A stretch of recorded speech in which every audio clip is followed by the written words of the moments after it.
This photo, from 1861, looks sweet until they discover the hidden message of the enslaved nanny. The photograph had hung in the Charleston Museum's Antebellum Life exhibition for 17 years without anyone noticing what it truly contained. It was a daguerreotype from 1861, displayed as an example of typical Southern family portraiture. A prosperous white family posed elegantly in their parlor, the picture of antebellum domestic harmony.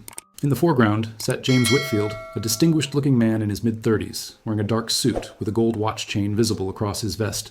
Beside him stood his wife Catherine, her hand resting on his shoulder, dressed in an elaborate silk gown with a full hoop skirt. Between them, seated on her father's knee, was their 4-year-old daughter, Caroline, blonde curls carefully arranged, wearing a white dress with ribbon trim and holding a porcelain doll. The family gazed directly at the camera with the solemn expressions typical of early photography, projecting an image of wealth, stability, and Southern gentility.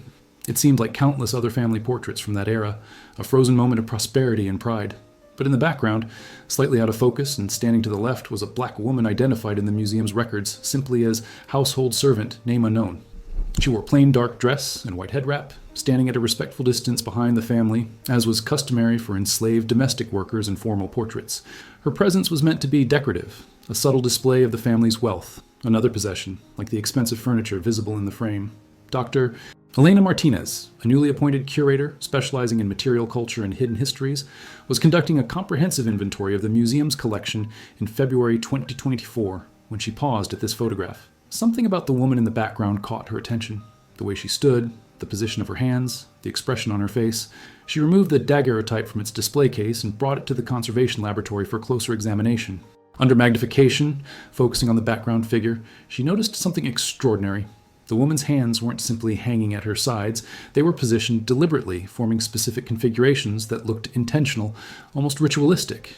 Dr. Martinez had spent years studying resistance and communication among enslaved people. She recognized immediately that these weren't random hand positions. They were signals. They were a message. Her pulse quickened as she realized this woman hadn't just been standing in the background of a family portrait. She had been leaving a message, one that had been hiding in plain sight for 163 years, overlooked because everyone had been focused on the white family in the foreground, waiting for someone to look past them and see what she was truly saying. The investigation was about to reveal one of the most sophisticated acts of resistance ever documented in antebellum photography. Dr.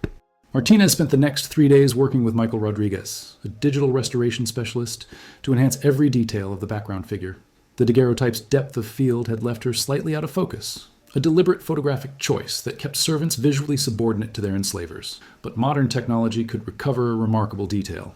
Most people never look past the main subjects in these old portraits, Michael observed as he adjusted the enhancement algorithms. The enslaved people in the background were supposed to be invisible, just part of the scenery. That's probably what she was counting on. As the image sharpened on the monitor, the woman's features became clearer. She appeared to be in her early 30s, with a dignified bearing despite her subordinate position in the frame. Her expression was carefully neutral, the practiced blankness that enslaved people learned to wear in the presence of their captors. But her eyes held something else: pain, determination, an unmistakable intelligence. But it was her hands that transfixed Dr. Martinez. The woman's left hand hung at her side, but not casually. 3 fingers were extended downward, the index finger folded back against the palm, the thumb tucked in. Her right hand was positioned against her dress at waist level, fingers arranged in a subtle V shape. "These are signals," Dr. Martinez said, pulling up her research files on coded communication used by enslaved people. "Look at this." She displayed a sketch from a 1930s WPA interview where a formerly enslaved woman had demonstrated hand signals used in her community. The left-hand configuration matched exactly. 3 fingers extended, 1 folded, thumb hidden. According to the interview notes, this signal meant danger or not safe. Michael zoomed in further on the woman's right hand. And this V shape? Dr. Martinez cross-referenced it with other documented signals. It corresponds to the number 2 in a finger counting system used for coded communication. But 2 what? She studied the woman's head wrap next. Unlike the simple functional wrappings common in most photographs of enslaved domestic workers, this one had been arranged with deliberate complexity. The fabric was twisted and folded in a specific pattern, creating 3 visible folds on the left side and 2 distinct folds on the right side. 3 and 2, Dr. Martinez whispered. "She's repeating the numbers. This isn't random. She encoded multiple messages into a single photograph." Michael leaned back in his chair, shaking his head in amazement. She was standing there in the background while they posed their perfect family portrait, and she was creating an entirely different message. "That's incredible. And brilliant," Dr. Martinez added. She knew the photographer would focus on the family. She knew she'd be slightly out of focus, easy to overlook. She was hiding in plain sight, using her invisibility as a tool. But what did the numbers mean? What danger was she signaling? Dr. Martinez needed to identify this woman and understand what had happened in March 1861 that led her to encode such a desperate message into a family photograph. We need to find out who she was, Dr. Martinez said, and we need to understand what the Whitfield family did to her. The photographer's mark on the daguerreotype case read T. Sullivan, photographic artist, Charleston, SC. Dr. Martinez accessed Timothy Sullivan's studio ledgers at the South Carolina Historical Society and found the entry she needed. March 23, 1861. Family portrait. Whitfield residence.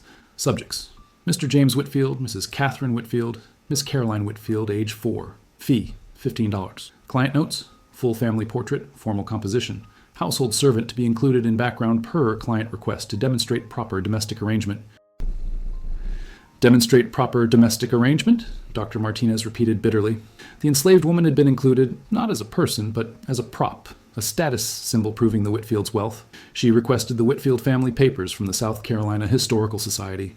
What arrived filled 23 archival boxes: plantation ledgers, personal correspondence, business records, and the household inventory that listed 47 enslaved people as property. In the household register dated January 1861, she found the entry: Judith, female, age 32, domestic servant, assigned to the household management and nursery supervision. Value, $100. Notes: literate, learned secretly, discovered 1860, but retained due to usefulness in household accounts. Reliable, but requires observation. Judith, the woman finally had a name. That notation, literate, learned secretly, was damning. Literacy was illegal for enslaved people in South Carolina, punishable by severe whipping. The fact that the Whitfields had discovered Judith could read and write but kept her anyway meant they found her skills useful, though it also meant she lived under constant threat. Dr. Martinez found more about Judith and Catherine Whitfield's personal correspondence. In a letter to her sister dated February 1861, Catherine wrote, "Our Judith manages the household with exceptional efficiency. She anticipates our needs before we must articulate them, keeps Caroline beautifully dressed and well-behaved, and can even assist James with his plantation accounts when needed. I confess, I sometimes see her watching us with an expression I cannot decipher, as if she is studying us rather than serving us. It unsettles me slightly, though I cannot explain why. Judith had been watching them, studying them, understanding them in ways they never understood her. She had been intelligent, observant, and careful, qualities that would allow her to encode messages right under their noses." Then Dr. Martinez found the entry that explained everything. In the plantation ledger's transactions section for March 1861, there was this notation: March 20th, 1861, Thomas, son of Judith, male, age 8, sold to Robert Blackwell of Augusta, Georgia, for $850. Grace, daughter of Judith, female, age 5, sold to Mrs. Eleanor Pritchard of Raleigh, North Carolina, for $600. Total proceeds, $250. Judith informed March 21st, no disruptions to household routine occurred. Dr. Martinez read the entry 3 times, her hands shaking. 3 days before that family portrait was taken, Judith had been told that her 2 children, 8-year-old Thomas and 5-year-old Grace, had been sold to separate buyers in different states, and the Whitfields noted with satisfaction that this caused no disruptions to household routine. So Judith had been forced to continue her duties, to smile and bow and serve, to stand in the background of their family portrait just 3 days after her own family had been destroyed. And while she stood there, surrounded by the Whitfields and their intact, treasured family, she had encoded her message: danger, 2 children. The numbers 3 and 2 repeated, perhaps their ages when they were taken, or perhaps coordinates to places where help might be found. The photograph wasn't just a family portrait, it was a crime scene, and Judith had left evidence for anyone who knew how to read it. Dr. Martinez needed to understand more about Timothy Sullivan, the photographer. His personal papers, preserved by descendants and housed at the Massachusetts Historical Society, revealed a man far more complex than a simple commercial photographer. Sullivan had been born in Boston to Irish immigrant parents in 1829. He learned photography as a young man and moved to Charleston in 1858 to establish his studio, attracted by the wealthy clientele in the South's most prosperous city. But his personal correspondence showed that he had never been comfortable with slavery, even as he profited from photographing the families who perpetuated it. In a letter to his brother in Boston, dated January 1861, Sullivan wrote, "I document these elegant families with their fine clothes and expensive furnishings, and standing in the background are always the people they own. I adjust my camera, I smile, I collect my fees, but my conscience grows heavier each day. The people in the background, they watch me work. I see intelligence in their eyes, dignity that their circumstances cannot erase. Sometimes I wonder if they know I see them, truly see them, not as props, but as people." In his studio journal, Sullivan kept detailed notes about his photographic sessions. His entry for March 23, 1861 was remarkably detailed. "Photographed the Whitfield family today. Standard formal composition. Father seated, mother standing beside with hand on his shoulder, child on father's knee. They requested their house servant be included in the background, standing to the left. This is common among wealthy families here, a way of displaying their status. The servant, a woman named Judith, stood very still during the exposure, which lasted nearly 30 seconds. Excellent discipline. But I noticed something unusual. As I composed the shot and prepared the camera, I saw Judith watching me intently, not with the blank subservience one typically sees, but with sharp attention, as if studying how the camera worked. Then, as the exposure began and the family focused on remaining still, I saw Judith deliberately position her hands. It was subtle. Anyone focusing on the family wouldn't notice, but I was looking through the lens, and I saw it clearly. Her hands formed shapes I recognized from signals I've observed among the enslaved community here. I have learned to read some of these signs over my years in Charleston. I said nothing, simply completed the exposure. When I developed the plate, I made sure every detail was captured, including Judith's hands in the background. I cannot help but wonder what message she was encoding, and for whom. I made 2 copies, instead of the one the Whitfields ordered. The second copy I have hidden away. Perhaps someday it will speak its truth. Dr. Martinez felt chills reading this. Sullivan had understood what Judith was doing. He had been complicit in preserving her message. She found more evidence in Sullivan's financial records. Between 1859 and 1863, he had made anonymous donations to abolition societies in Boston. He had provided free photographs to free black families in Charleston, keeping those appointments off his official books. And in June 1863, he had closed his studio abruptly and fled Charleston permanently after Confederate authorities began questioning his associations. Before leaving, Sullivan had destroyed most of his business records, but brought certain photographs with him, including the second copy of the Whitfield family portrait. After the war, according to a letter dated 1866, he had tried to locate Judith to return the photograph and learn if she'd found her children, but without success. The photograph eventually passed through Sullivan's estate into private collections, and finally to the Charleston Museum, where it hung for 17 years, labeled simply as Whitfield Family Portrait, 1861. The woman in the background too insignificant to warrant identification. Until now. Dr. Martinez assembled a team of experts to analyze every element of the photograph. Dr. Raymond Cole, a historian from Howard University specializing in resistance movements and coded communication, flew to Charleston to examine the enhanced images. "This is extraordinary," Dr. Cole said, studying the screen displaying Judith's hand positions. She wasn't just signaling danger in the number 2. She was creating a layered message, using multiple encoding systems simultaneously. He pointed to her left hand. The danger signal was standard, used to warn people when slave catchers were nearby, or to indicate someone needed immediate help. But in a photograph like this, made permanent, she was creating a record that something dangerous had happened. "Her children being sold," Dr. Martinez said. "Exactly. The number 2, her 2 children. But look at the head wrap." Dr. Cole zoomed in on the intricate folding pattern. 3 folds on the left, 2 on the right. She's repeating the numbers, but also potentially encoding something else. In some communities, wrapping patterns indicated specific locations or directions. They pulled up a map of Charleston from 1861. Dr. Cole overlaid it with documented Underground Railroad routes and known safe locations. The number pattern could indicate coordinates, 3 blocks north, 2 blocks east from a central point, perhaps the Whitfield residence. Following those coordinates from the Whitfield house led them to Morris Brown AME Church, a historically black congregation that had been suspected of Underground Railroad activities. 2 blocks east of the church was a boarding house run by Hannah Peterson, a free black woman whose property had been searched multiple times by authorities looking for escaped enslaved people, though nothing was ever proven. Judith was encoding directions, Dr. Martinez realized, information about where help might be found. But for whom? Her children were already gone. Dr. Cole studied the photograph more carefully, focusing on Judith's position relative to the Whitfield family. Look at how she's standing. She's not just in the background. She's positioned specifically to the left of the frame. In directional encoding used by some communities, left meant past or gone, while right meant future or coming. "She's indicating her children are gone, Doctor," Martinez whispered, "but she's leaving information for anyone who might try to find them, or for them if they ever tried to find their way back." They examined every other detail. Caroline's porcelain doll had 5 visible buttons on its dress, possibly indicating the age of grace when she was taken. The doll's eyes, visible under extreme magnification, were painted looking upward and slightly left, which in Underground Railroad symbolism indicated north to freedom. Even the way Judith stood, shoulders squared, head held high despite the subordinate position in the frame, communicated defiance. She might be in the background, designated as invisible, but she was making herself seen by those who knew how to look. "This woman was brilliant," Dr. Cole said with genuine admiration. She understood photography, understood encoding, and understood that this image would be permanent. She turned the Whitfields' display of ownership into her own testimony of resistance. Dr. Martinez knew she had to trace what happened to Judith's children. The sale records in the Whitfield ledger provided the buyers' names. Thomas sold to Robert Blackwell in Augusta, Georgia. Grace sold to Mrs. Eleanor Pritchard in Raleigh, North Carolina. She found Thomas first in Robert Blackwell's plantation records at the University of Georgia.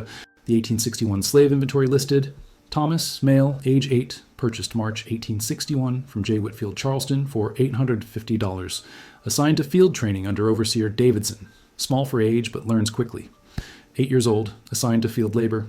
Dr. Martinez traced Thomas through Blackwell's records over the next 2 years, finding periodic notations. Thomas attempted escape, May 1862, apprehended and punished.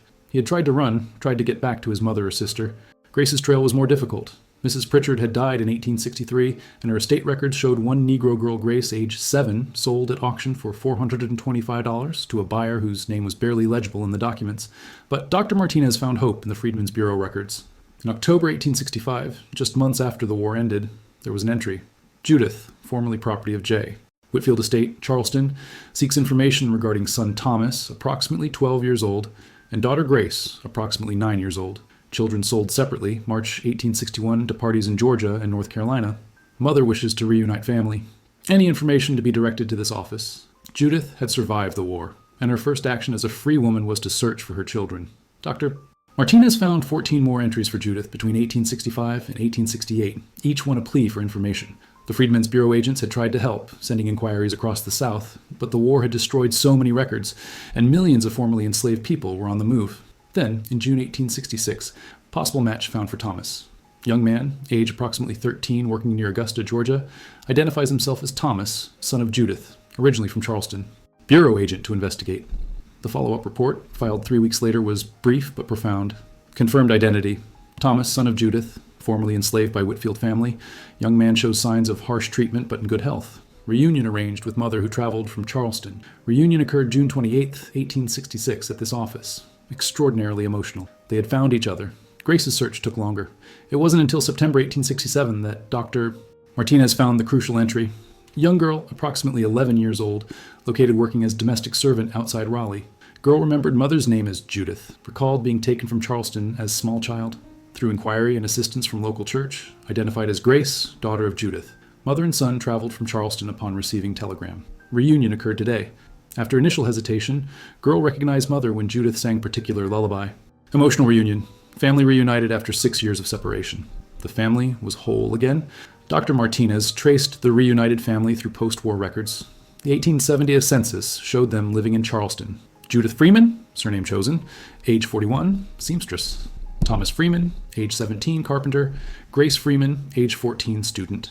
They had chosen Freeman as their surname, a declaration of their new status, and a permanent repudiation of the Whitfield name they had been forced to carry.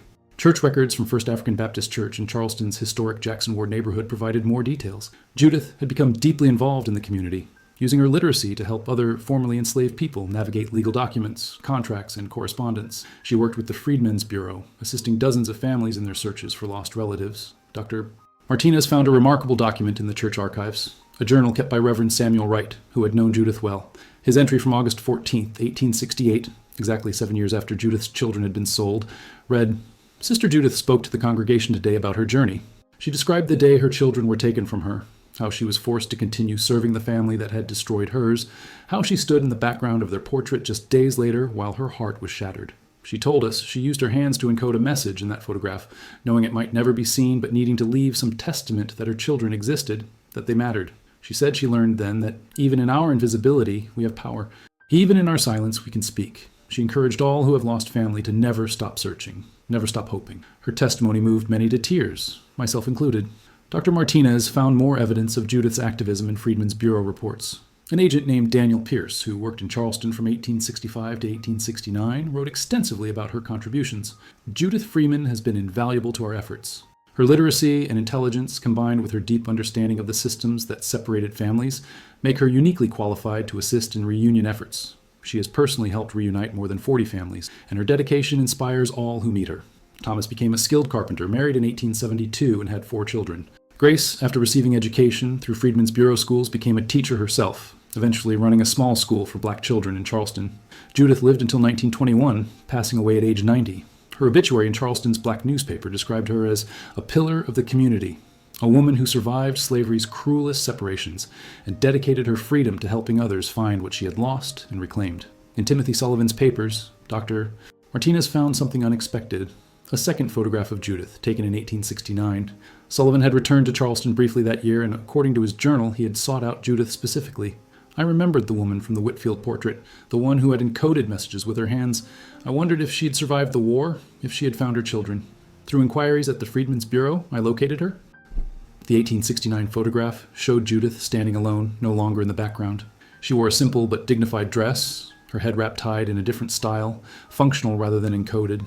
Most remarkably, she was standing in the center of the frame, looking directly at the camera, her hands at her sides in natural, relaxed positions. But on the table beside her, clearly visible and intentionally included, was a framed copy of the 1861 Whitfield family portrait. Sullivan's journal explained, "When I offered to photograph Judith for herself at no charge, she requested that the old portrait be included in the new image. She wanted, she said, to show that she was no longer in anyone's background. She had taken ownership of her own story. The photograph that once showed her as invisible property now belonged to her, and she wanted a record of that reclamation. It was one of the most powerful statements I have witnessed in all my years of photography." In the 1869 photograph, Judith's expression was entirely different from the carefully neutral mask she had worn in the Whitfield portrait. She looked directly at the viewer with confidence, with pride, with the bearing of a woman who had survived unimaginable trauma and emerged with her dignity intact. Dr. Martinez arranged to have both photographs displayed side by side in the museum exhibition. The contrast was staggering. Judith invisible in the background in 1861, encoded and overlooked. Judith centered and visible in 1869, reclaimed and free. When Dr. Martinez published her findings, the story went viral. Major news outlets covered the discovery, and the photograph circulated widely on social media. The encoded messages, the reunited family, the photographer's complicity in preserving Judith's testimony, it all captured public attention. But one of the most significant responses came from an unexpected source. Margaret Whitfield Harrison, a great-great-great-granddaughter of James and Catherine Whitfield, and a descendant of little Caroline who had sat on her father's knee in that portrait. Margaret contacted the museum requesting to meet Dr. Martinez. They met in Dr. Martinez's office on a humid June morning. "I grew up hearing family stories about the elegant life my ancestors lived before the war," Margaret said, her voice tight with emotion. "The beautiful house, the successful business, the prominence in Charleston society. No one ever mentioned that it was all built on the enslavement of people like Judith. No one ever said that my great-great-great-grandparents sold a woman's children and then made her stand in the background of their family portrait 3 days later." She paused, composing herself. "I have children. I cannot fathom how Judith survived that. How she stood there and encoded her message and continued to breathe and function. The strength that required is beyond my comprehension." Margaret had brought something with her, a leather-bound family Bible dating to the 1850s. Inside the front cover, in faded ink, was a list of births and deaths in the Whitfield family. On the back page, in different handwriting, someone had written, "Thomas, born 1853. Grace, born 1856. Sold March 20th, 1861. May God forgive us." "I found this in my grandmother's papers," Margaret explained. "Someone in the family, at some point, felt enough shame to record it, but they never told anyone. They just let the guilt sit in the back of a Bible where no one would see it. That's not enough. It's nowhere near enough." Margaret donated the Bible to the museum to be displayed alongside the photograph. She also established a substantial scholarship fund at the College of Charleston, specifically for descendants of enslaved people, named in honor of Judith, Thomas, and Grace Freeman. "I can't undo what my ancestors did," Margaret said, "but I can acknowledge it, I can learn from it, and I can try to do something meaningful with the privilege I inherited from their crimes. That's the least I owe to Judith's memory." The exhibition opened at the Charleston Museum in September 2024, titled "Hidden Messages, Resistance in Plain Sight." The Whitfield family portrait was the centerpiece, displayed with extensive analysis of every encoded element, Judith's hand signals, her head wrap pattern, her positioning in the frame, even the subtle defiance in her bearing. Interactive displays allowed visitors to explore the photograph in detail, zooming in on Judith's hands, comparing her signals to documented codes used by enslaved communities, and tracing the coordinates she had encoded on a period map of Charleston. Visitors could also see the 1869 photograph of Judith centered and free, alongside letters she had written helping other families search for lost relatives. The exhibition included personal items donated by Judith's descendants, a small wooden box she had made to store letters from Thomas and Grace after they were reunited, a quilt she had sewn incorporating traditional patterns used to communicate directions on the Underground Railroad, and a journal from her later years where she had written about her experiences and her philosophy of resistance through documentation. One journal entry, dated August 14, 1871, 10 years to the day after her children were sold, read, "Today I teach young people about our history. I tell them that even when they made us invisible, we found ways to be seen. Even when they tried to erase us, we left marks that would last. I stood in the background of their photograph, and I used my hands to say what my voice could not. My children existed, they mattered, and I would never stop fighting for them. That photograph was supposed to show their power over me. Instead, it shows my power to resist, to remember, to refuse erasure. We were always there. We were always watching. We were always finding ways to speak. And now in freedom, we speak with our full voices. At the exhibition opening, 43 of Judith's descendants attended, representing 5 generations. They stood together in front of the enlarged Whitfield family portrait. And one by one, they recreated Judith's hand signals, the danger sign, the number 2, the encoded message that had waited 163 years to be understood. James Freeman, Judith's great-great-great-grandson and a professor of African American Studies at Howard University, spoke to the gathered crowd. My ancestor Judith stood in the background of a white family's portrait, designated as invisible, treated as property. But she refused to be erased. She used the only tools available to her, her hands, her intelligence, her understanding of communication codes, to leave a permanent record of her children's existence and her own resistance. For 163 years, people looked at this photograph and saw only the white family in the foreground. They never looked at the woman in the background. They never saw her hands. They never read her message. But she knew that someday someone would look, someone would see, someone would understand. And today, we honor not just her survival, but her sophisticated, brilliant, unbreakable resistance. Judith Freeman was never invisible. We just needed to learn how to see. The photograph that had been displayed for 17 years as Whitfield Family Portrait, 1861, was now labeled Judith Freeman's Testament, 1861, a message of resistance hidden in plain sight. What was? The placard explained every encoded element and ended with this quote from Judith's 1871 journal. They put me in the background, but I made sure I was seen. That is power they could never take away. In the museum's visitor book, hundreds of people left comments. One, written by a young black woman, read, "I always thought enslaved people were passive victims. I never knew about the codes, the signals, the sophisticated resistance. Judith was a genius. She was a warrior, and she won. Her message survived. Her family survived. Her story is finally being told. Thank you for showing us that resistance has always existed, even in the background, even in silence, even in the places where they tried to make us disappear." The photograph that once showed a prosperous white family with their invisible servant now stands as one of the most powerful documents of enslaved resistance ever discovered. Proof that even in the background, even in silence, even in circumstances designed to erase humanity entirely, people found ways to speak, to resist, to ensure their stories would survive. Judith's hands, positioned carefully in the background of someone else's portrait 163 years ago, finally delivered their message. And the world was listening.